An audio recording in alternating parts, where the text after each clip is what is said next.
Under-19 world কাপের group পর্ব already শেষ হয়েছে। গ্রুপ পর্বের সকল দলে 3টি করে ম্যাচ খেলেছে। গ্রুপ পর্বে মূলত ইন্ডিয়া, বাংলাদেশ, নিউজিল্যান্ড এবং ইউএসএ এই 4টি দল নিয়ে এই গ্রুপটা, এবং এই গ্রুপটা শেষ হয়েছে। এবং এই গ্রুপে মূলত পয়েন্ট টেবিলটাই দেখবো, যেটা বাংলাদেশ ভারতের গ্রুপ। এই গ্রুপ থেকে অলরেডি 3টি দল সুপার সিক্সে উঠেছে, যেখানে বাংলাদেশ, ভারত এবং নিউজিল্যান্ড সুপার সিক্সে উঠেছে। যাই হোক, এসব কথা বাদ দিয়ে মূলত দেখি গ্রুপ পর্ব শেষে সুপার সিক্স শুরু হওয়ার আগে প্রত্যেক দলে, মানে বলতে গেলে বাংলাদেশের গ্রুপটার পয়েন্ট টেবিলে কে কোথায় থেকে সুপার সিক্সে উঠেছে তাই দেখব।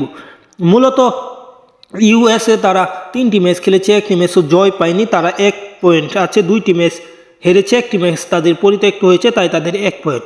অপরদিকে নিউজিল্যান্ড, তারা 3টি ম্যাচ খেলে 2টি তাদের পরিত্যক্ত হয়েছে, 2 পয়েন্ট, এবং একটি ম্যাচ হেরেছে ইন্ডিয়ার বিপক্ষে।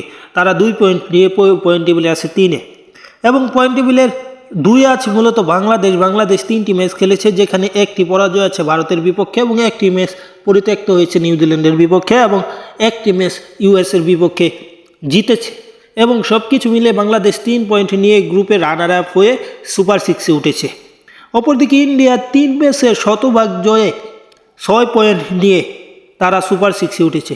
সব কিছু মিলে এখান থেকে যারা সুপার সিক্সে বেশি পয়েন্ট নিয়ে উঠতে পেরেছে, সুপার সিক্সে তাদের পয়েন্ট টেবিলে তাদের অবস্থান উপরে থাকবে।